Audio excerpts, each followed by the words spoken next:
We're going to be talking today about an S-shaped curve. Now, I'm not talking about the kind of roads you encounter in mountains.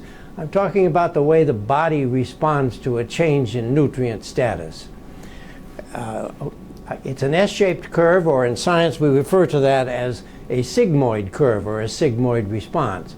Here's a picture of what it looks like. You see that along the horizontal axis here we have intake increasing from low to high and going right along here. And on the vertical axis we have the way the body responds. Now this curve describes a whole host of different nutrients such as iron or vitamin D or calcium, virtually any one you can name. And the point of stressing this curve is that it makes a difference where you are when you start the supplementation or the testing of a change and increase in intake. For example, if we increase intake from the low end of this curve by a certain amount, indicated by the length of this yellow arrow, what kind of a response do we get? Well, not very much, because we've basically just primed the pump. We've not given the body a chance to get much more benefit from that. But exactly the same intake, starting at a somewhat higher level, produces a dramatically different response. If you were to test two different people starting at two different levels, you'd say, well, it works in one, but it doesn't work in the other. But it's exactly the same intake and it's working in both. They're just following this S-shaped curve. And then finally, up at the top end, if we were once again to use the same intake, we again get not very much of a response. Now, so when we start with studies that use two intakes, one in a control group and another in a treated group, at these 2 points on the intake scale, and one is called low or high, in quotes, because of course neither is low, what kind of a response do we get? Not very much.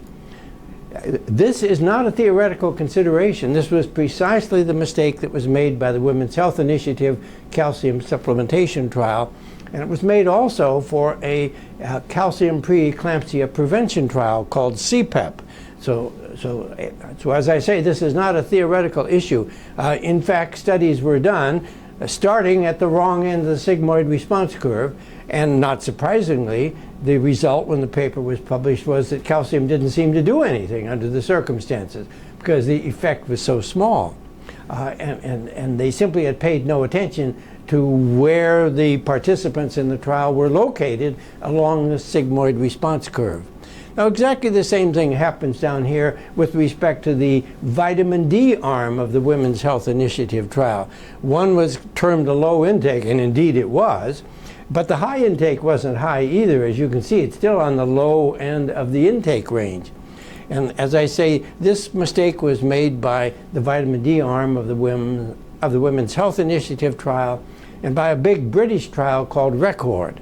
So these are real-world trials that came up with essentially uninteresting answers, that is, not much of an effect, simply because they didn't pay attention to the region of the response curve along which we were located. So we've just seen for a moment that we need to have a response, or we need to have an intake that locates us in the middle of the response range, with this low, smaller arrow down here on the lower left-hand side here being an indication of the increase, and the larger arrow here being the so-called high intake. And now you can see a real response. There's a big difference between these two arrows. And as I say, this is what's required if you're going to find an effect, if it's there, of course. Now, in addition to that generic curve that I showed you, in fact, different body systems, the skin, the intestine, the brain, the immune system, they all follow a similar sigmoid curve, but they're located at different positions along the intake range. And we don't really know enough about any nutrients to pin them down precisely, except we know that different tissues respond at a different rate. Now, if we were to do a study in which we look specifically at system A, let's say the immune system for just for the sake of argument. And we were to use an intake which starts at a modestly low level and gets us up to a reasonably higher level, we get a nice response. So we can say, aha, this nutrient is good for system A. It produces a benefit. But exactly that same intake doesn't produce much of a change in system B. And exactly that same intake doesn't produce much of an effect in system C. As a matter of fact, even less. The point is, each one of those systems needs to be tested along its own sigmoid response curve. Now, what this means, of course, is that doing nutrition studies is a lot harder than people seem to have thought, because you've got to take all of these complexities into consideration. If you don't, you end up with a conclusion that says, well, okay, vitamin A is good for system A, but it doesn't do anything for system C. And that could be true, but you can't tell from the study that it didn't do anything for system C. So the consequences of this sigmoid curve, to kind of refresh where we are, is that nutrient response will vary with the baseline or basal nutrient status. Excuse me, it will vary with the dose or the intake change. And there is a system-specific sensitivity. We have to be careful about which system we're looking at and picking a change in intake which is right for that system. Otherwise, we're going to get what we call a null response. The study didn't show anything. It'll be inconclusive. It'll say, well, this doesn't have an effect. But of course, that's not possible to say if you haven't taken into consideration the full complexity of the curve. If we ignore the response curve, as I've shown you happened in Women's Health Initiative at both ends, one for calcium and one for vitamin D, we can alter exposure, but if we do so over different portions of the intake range, we'll get different responses, and sometimes they can be without measurable effect, as I just said a moment ago. And studies that don't span at least a portion of the response region will usually be null. That is, they will be judged to be ineffective. And finally, studies that span more than the response range will underestimate the true effect, because we'll have a tendency to think, well, so many units of vitamin D or so many milligrams of calcium would produce such and such an effect, but you're averaging that over a whole range in parts of which there's no change at all. So if we're interested in a quantitative response, then we've got to focus in narrowly on the response region. Now that leads us, therefore, to develop a set of criteria or requisites that a nutrition study must meet. And I'm going to run through these very quickly. For a nutrient study to be informative, that is, to answer the question of does this nutrient have an effect under these circumstances, that's what we mean by informative. For a nutrient study to be informative, one, basal nutrient status must be determined. That is, you have to know where your participants are in terms of their own status on that particular nutrient. And furthermore, if you're wanting to deal with low and getting it up to high, you have to use low status as an inclusion criterion. So you have to not only measure it, but you have to use it as a determining point of whether you take Sally Jones into the study and reject Merle Smith. We just simply have to know whether they fall into the right category. Secondly, the change in nutrient intake must be large enough to change nutrient status meaningfully. That is, don't pick a change in intake that's so small that it's not going to do anything for you. Or naturally, all you can say is, well, this dose doesn't do anything, but it doesn't say anything about whether the nutrient itself is effective. Third, the change in nutrient status, must be the independent variable in the hypothesis. This gets into the statistical testing issue, and it's kind of a technical issue, but it's important. I'll come back to it later. Next, the change in the status must be quantified. That is, I gave somebody vitamin D, but did it change that person's nutrient status? If the nutrient status didn't change, then you wouldn't expect any effect. So simply taking something by mouth is not enough. That is, assigning somebody to a treatment group isn't enough. You have to know whether the treatment actually got more nutrient into the person's body. That's the point of this thing. And then finally, co-nutrient status must be optimized. Now, this is in stark contrast to drug trials, where we try to get rid of all confounding variables so that we can focus in very narrowly on the the drug we're testing. But nutrients aren't like that. Nutrients are like the instruments in a symphony orchestra.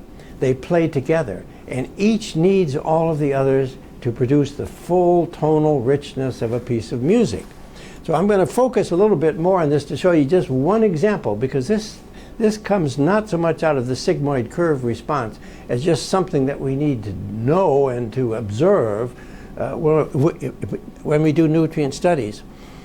Here's a well-known, well-respected study that was published now 17 years ago in the New England Journal of Medicine. It comes from the laboratory of Bess Dawson Hughes in Boston.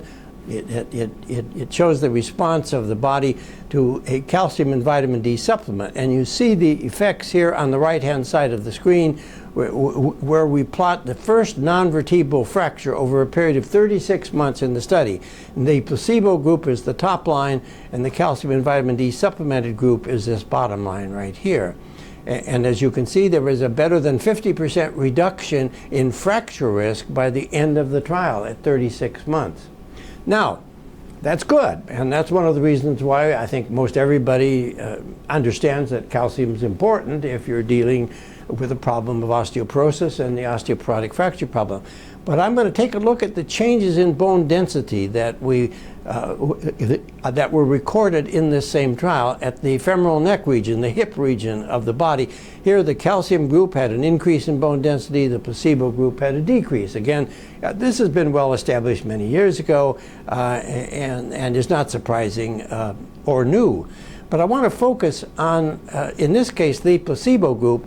And here we're looking at total body bone mineral density on the right-hand side of the slide as a function of protein intake, a co-nutrient, protein. Protein's important for bone. Here on the left-hand side is the low protein intake. The white bar in the center is the medium protein intake, and the red bar on the right is the highest protein intake. And what do we see? Well, we see that, in fact, the higher the protein intake, there is a tendency to lose more bone. These are negative numbers. At the end of the 3-year trial, the high protein intake lost more bone than those with the low protein intake. Now, let's look instead at those who got the calcium and vitamin D supplement, and again look at it in terms of protein intake.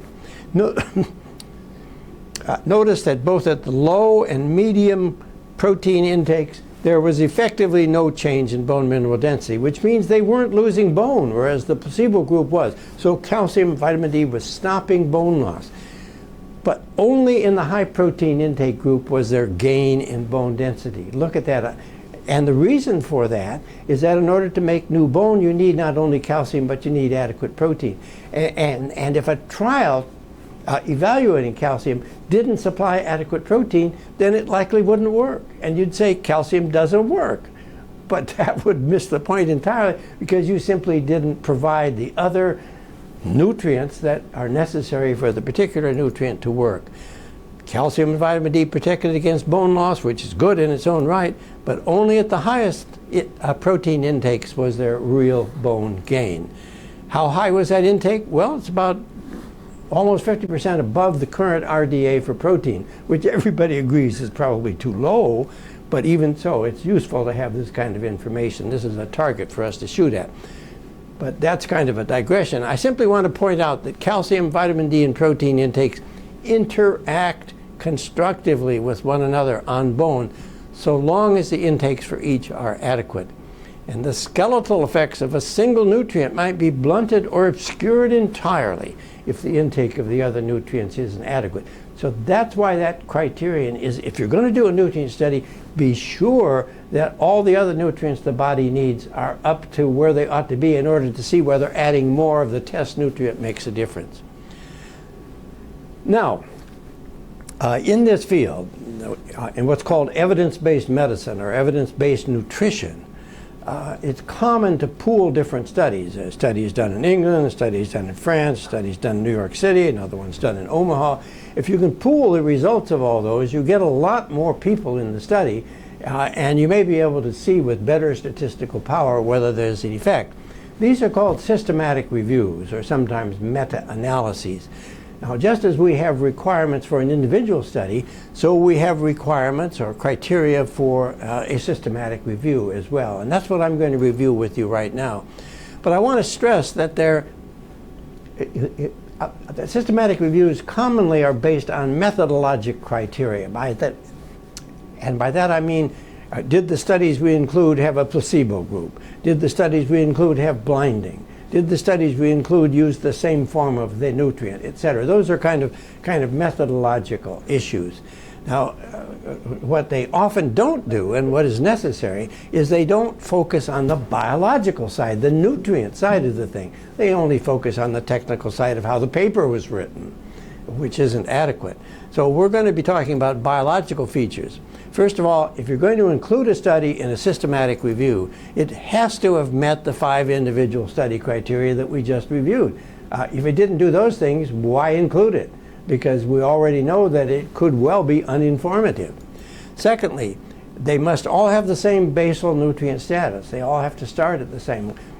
You saw with the sigmoid curve that if you had one individual at the low end, another end at the high, another one in the middle, the average effect would be kind of blurred and it would be uninteresting and probably inconclusive. Well, the same is true if you include a study that had all of its subjects properly at one end or the other. But if you pick studies that have their subjects located at different points along that sigmoid curve, then you're going to get a confused result. Furthermore, they all have to use the same change in intake. You saw that sigmoid curve was not a straight line, and so if the change in intake, if one intake is twice the other, it doesn't mean the effect is going to be twice as good. You might already have maxed out at the lower intake. So you can't use different changes in intake. They've all got to be approximately the same. Secondly, or fourthly, I guess, they all must have the same co-nutrient status. They all must have taken care to ensure, for instance, in a calcium study, that there was enough vitamin D and protein, just to pick 2. And finally, they all must use the same form of the nutrient. Many published studies don't. They use different forms of the nutrient, and that leads to all kinds of confusion. And finally, they have to have the same duration of observation. Now, why is that important? Well, I'm going to focus again on this one because this does not so much follow from the sigmoid curve as is necessary from the understanding of the biology of how the body responds. Here, for example, is the change in bone mineral density on the vertical axis of this graph as a function of time of treatment over a period of better than 2 years. This dashed line shows what would have happened with bone mineral density or bone mass if you hadn't been treating at all. And now, if at this point we give a large calcium supplement, what happens? Well, we get the bone density following a somewhat different curve. And you'll notice the slope of this curve, although downward, is not so steep as the slope down here. So if we had God's eyes to look at this, we'd say, well, this clearly makes a difference. This is an improvement. But we don't have God's eyes. All we have is the ability to make measurements at the beginning and at some specified endpoint. For instance, if we were to have done a study and made our measurement at the end of 6 months, here's what we would have seen. You see it's up about 2% there, and 2% at 6 months translates to 4% annualized. So we say, well, this is a very, very good treatment.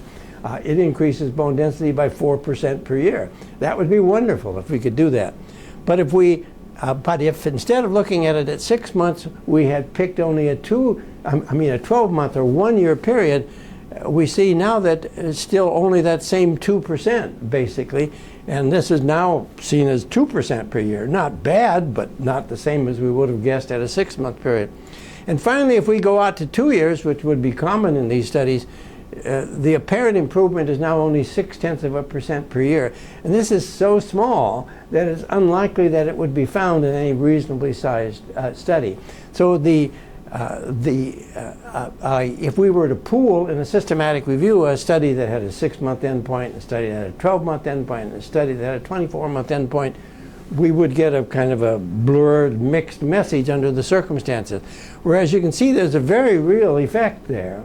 It's just that we chose to measure it at specific times, and that's fine. But if we're going to pool studies, they all have to have been measured over the same interval. Now, I have to stress that when you're doing a systematic review, if you can't meet any of these criteria, if you can't even meet some of them, that weakens the power of the review. and it tends to make it be null. That is to say, well, the conclusion is that calcium or vitamin D didn't have any effect, whereas obviously we've just shown that it did. Now, once again, is this a theoretical or academic consideration?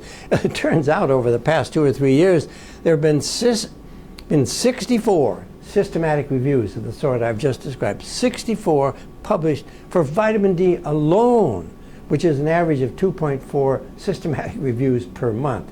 And at a vitamin D conference held in San Francisco in June of 2013, one of the speakers said, let's call a moratorium on systematic reviews because they're not helping. And yet theoretically they're supposed to, and they would if the criteria that we've just outlined had been followed. None of these reviews met more than 1 or 2 of the criteria. And that was also true of the prior reviews that had been done prior to the counting period here. The reviews that the Institute of Medicine and the U.S. Preventive Services Task Force relied upon, these reviews did not meet these criteria. And it's not surprising, therefore, that their results tended toward the null or uninteresting. Now, very recently, there have been 2 additional, much larger reviews. One from France with 2 different sets of results, published in the Journal of Clinical Endocrinology and published in Lancet Diabetes Endocrinology. And then finally another one from New Zealand, also published in Lancet Diabetes and Endocrinology just this past month. So how do they stack up against these criteria? Well, here again are the 6 criteria for systematic reviews. Did the OTA study, for instance, meet the criteria for individual nutrient trials? Unfortunately, it did not. Did they all start from the same baseline status? Nope, they didn't. Did they use the same doses in each of the studies included? No. Did they use the same form of the nutrient and the same route of delivery? No. Did they use the same co-nutrient status? No. Did they follow for approximately equal periods of exposure? 0. All 6 criteria, the OTA study, which got a tremendous lot of press, failed on the criteria for a systematic review. Now, what about the Bolin study? I won't step through it one at a time, but they bomb out on each criterion just as did the OTA study. I have to assign a failing grade to both of these. And the bottom line is that neither review is informative. That is, neither review tells us what the optimal level for vitamin D status ought to be. Neither review provides useful guidance for people using vitamin D supplements. If you'd like to pursue the background to some of these points that I've been making this morning, here are 3 articles published in the scientific literature in the New England Journal, in nutrition reviews, dermatoendocrinology and nutrition reviews, all in the past couple of years.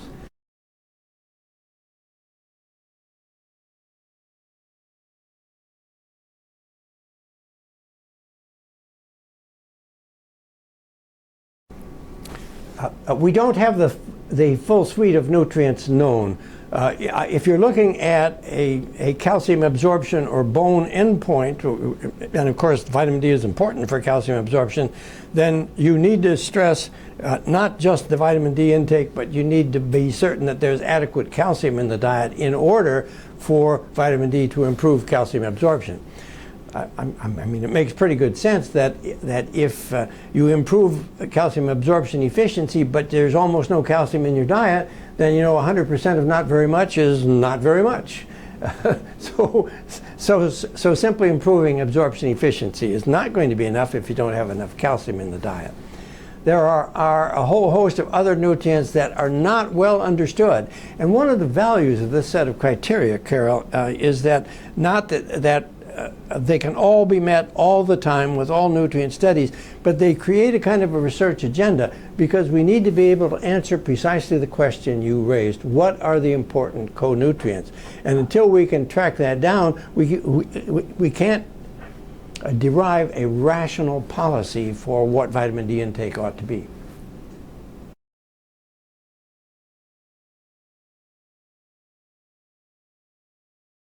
we're having exactly the same kinds of problems with essentially every nutrient of interest.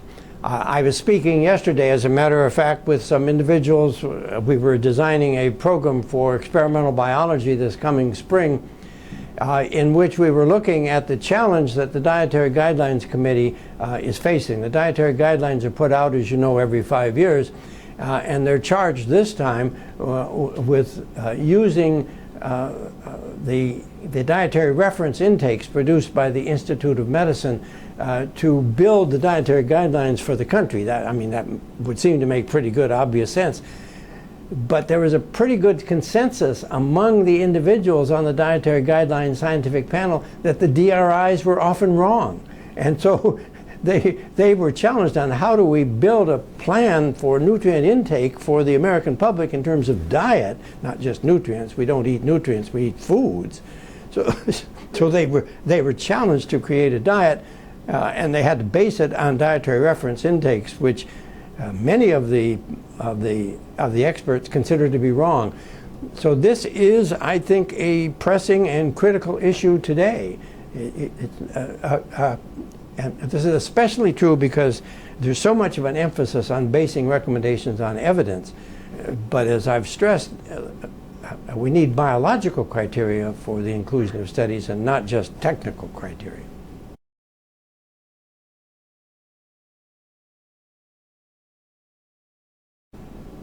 Well, it's not just now, to deal with your question. Some critical papers and critical awards, in fact, have been given over the past 10 years precisely to and for individuals who have been addressing precisely this problem.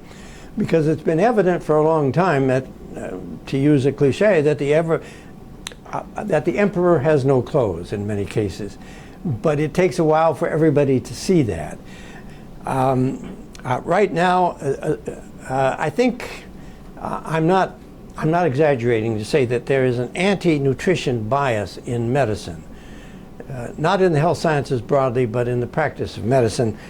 We are so drug-oriented, and we're also so focused on fixing what's broken, that is, taking care of people who are already sick, that there's much less attention given to nutrition, and that's because nutrition is prevention. It's solving Mrs. Smith's problem today. That is where the focus of medicine is. And changing her diet may help, but it's not going to have prevented the heart attack or the osteoporosis or the extra infections or whatever it was that she got as a result of an inadequate diet over the preceding 40 years. And that's why it's important to have these things like the dietary guidelines for Americans, because this tries to take the science and to create plans for the American public. It tends to drive the nutrition labels on the foods we eat. I think we've just reached a critical mass right now, and particularly with some of these naysaying negative reviews whose bottom line is, don't bother to take nutrient supplements, don't bother to take vitamins, they don't do you any good. But in fact, those conclusions are based on such flawed evidence that I don't think it's possible to make that kind of a statement.